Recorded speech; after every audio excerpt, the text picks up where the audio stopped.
So I was on London Road, which is in Stoke Town. It was in the summer of 2014.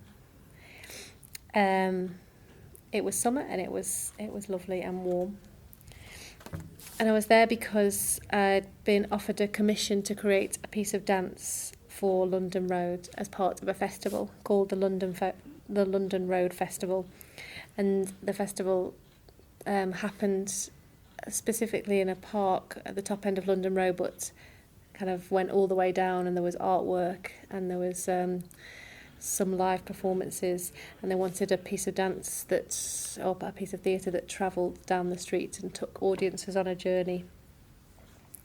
So we started rehearsals in the summer, and I collected a team of around 20 dancers, and they were a real mixed group of, there was 3 professional performers, and the rest were community participants who had a real varying background in dance. So some of them were trained dancers who didn't work in dance anymore, some were complete beginners, some were people who'd been involved in other performances that I'd done, and there was quite a wide age range, the youngest being around 10 at the time.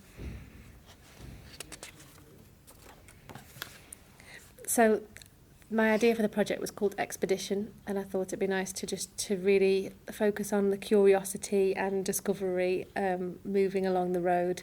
So we spent a lot of time walking. So I also worked with 2 musicians, and we spent quite a lot of time walking around and listening, and then we spent time with the dancers looking what was there, what shops were there, what little nooks and crannies, what interesting features. And we discovered some really interesting kind of offshoots. So there was it was quite a busy road with lots of shops, some kind of disused shops, lots of cars moving down the whole time. And but there was some kind of interesting offshoots. There's a road called the Villas, which had all these magnificent old houses that were built as part of the for the kind of richer pottery bank owners. And then there's a little rough track that went up, and so we used some of those tracks to start exploring some movements, because they almost took you off into different worlds where suddenly the road and the cars felt very far away.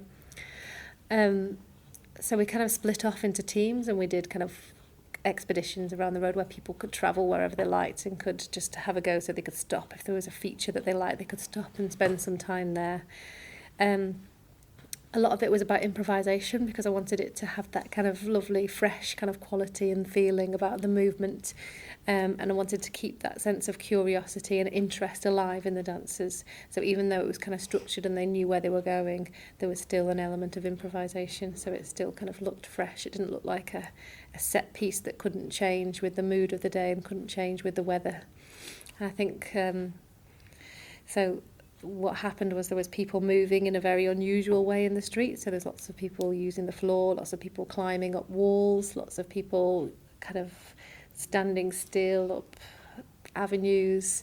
And then there was an area down the end of the road where there's a kind of big green area, and that kind of suddenly, after being on the road and being in such an urban environment, felt very rural and became like this kind of joyful garden section where everyone danced together.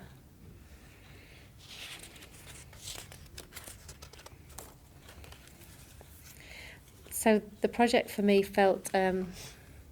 was really joyful, I think partly because of the weather, because it was really gorgeous. I think we had rain for one rehearsal, but generally we had the sun, and we were just outdoor, and it was playful. And so to me, to be playful as well in such a kind of very urban environment of being next to a busy road, it made the whole environment change. It made me see it in a different way through seeing this very kind of gentle and improvised movement on site.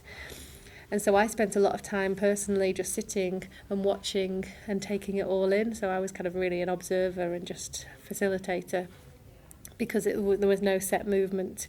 It was mostly improvised. So I got to just kind of really enjoy that and just make sure that they kind of kept the life within the playfulness of it. I did have to do lots of walking up and down the street. And I think there was one bit that kind of really stands out. We created a moment that was called car improvisations. So as the cars, everyone stood kind of staggered down the streets, some individually, some in clumps, and every time a car went past, they had to respond physically to the movement of the car going past. And it created this like really beautiful kind of ripple. It was kind of water-like or seaweed movement that rippled along the road. And then if a car came past the other way, it kind of sent it back. And sometimes two cars went at the same time, so there'd be this clash. It created this like really kind of quite aquatic, ripply movement.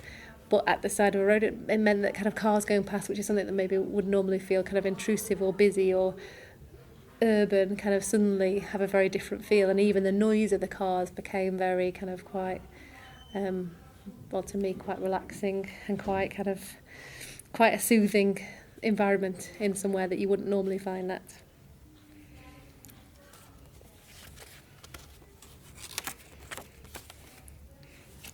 So we did have an audience all throughout the rehearsal process. We had a lovely kind of natural audience of people who were using the street. The street was used a lot by dog walkers, particularly down one side. One side of the street did have some trees and grass, and that was used by dog walkers. And the other side of the street tended to be people who were maybe using the shops or using it as a through route to get into town. So it's kind of quite a different usage on either side of the street. And what was really nice about it is we got quite a lot of confrontation on the street. So as people were moving, people would come up and say, "What's this about then? And what are you doing?" And what, you know, and in different ways. Some people kind of quite friendly, some people almost a little bit aggressive with the way they asked.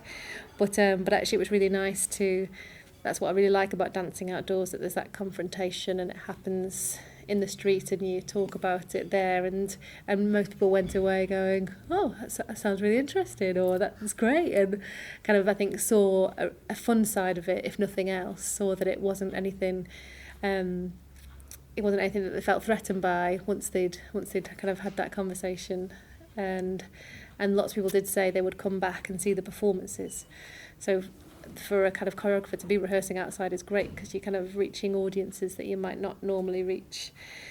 So we had lots of people see the rehearsal process, lots of people interacting with the rehearsal process. And then when it came to the London Road Festival, we did 2 performances a weekend. The first day got rained off, so we didn't do it. The second day we had sunshine, so we did it twice. And we had a really good crowd of people. And what was interesting is that the audience didn't behave at all like I thought they would behave. So I had this image that I would gather everyone at the top, and then we would all walk down together and we would experience it in the order that I'd planned. But actually the audience were quite unruly, and we all gathered together, but then straight away they started disappearing a bit too quick, and some of them crossed the road and they were watching. So some of them crossed the road and watched a duet that happened in a bus stop, and so it kind of challenged my perception of where I felt like you should be watching this bit of the performance from. But actually then that became kind of part of the beauty of it, that it was quite, everyone kind of dispersed and saw it from different places, and then the audience became part of the performance because they were all around it. So some people went very fast, some people went very slow, some people saw something happening down there, so went to see it, whereas I'd planned that they wouldn't see that until we got there. I think generally it was quite a kind of supportive audience, and I think it did make the street kind of feel quite alive with the kind of mixture of the dancing bodies and then the people there to kind of witness it. And then we did another performance that was in an evening, so that was quite a different dynamic. The road was busier, and there was more kind of young people that came to see it, and it was quite an interesting audience. But it always kind of ended nicely, because we did have quite a concrete kind of ending in the garden section at the end, where people watched over a hedge, so they kind of, half of it was hidden, people were appearing and disappearing.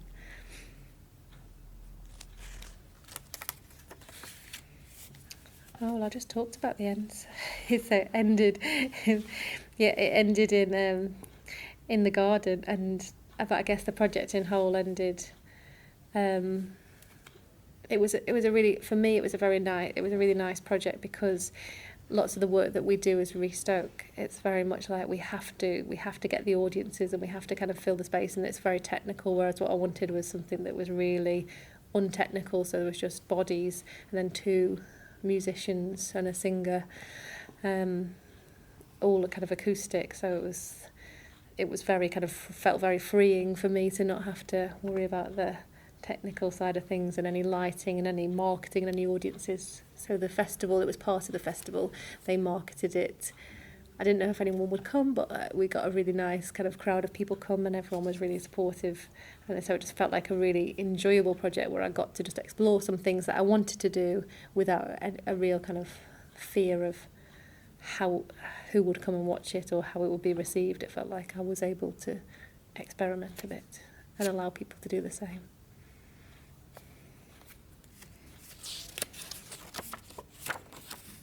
What happened afterwards? I can't remember what happened directly after the performances, and I'm not sure if it had what the impact was that it had on the street, and because it wasn't one of our shows, we didn't kind of collect feedback or anything, so I don't know if it left any kind of impact on people, but I kind of hope that in that moment at least it kind of really changed the perception of the street and what it was used for, and maybe for me it kind of pulled out different features that I might not have seen because people just used it as a kind of thoroughfare, so it made people maybe stand and look at different spaces. And I think for me it just feeds into everything kind of we've done artistically since. I think it gave me a real confidence in using improvisation in performance and letting performers kind of take that and kind of trust in that.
Wash my soul. I will come to your river.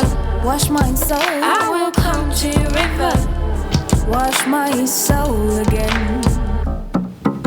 Carry away my dead leaves. Let me baptize my soul with the help of your waters. Sink my pains and complaints. Let the river take them. River, drown them. My ego and my blame. Let me baptize my soul with the help of your waters. Those old means are so ashamed. Let the river take them. River, drown them.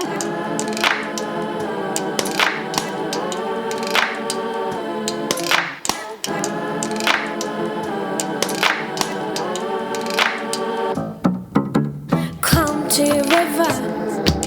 I will come to your river.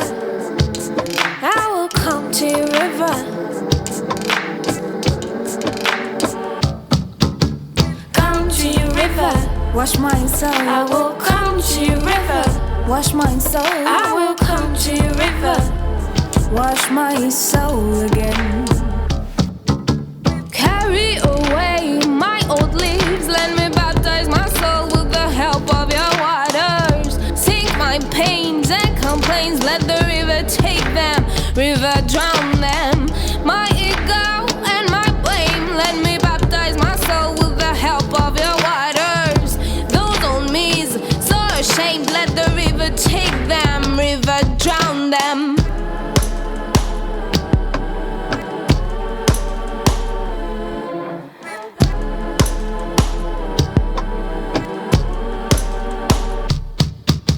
Come to your river. I will come to your river. I will come to your river.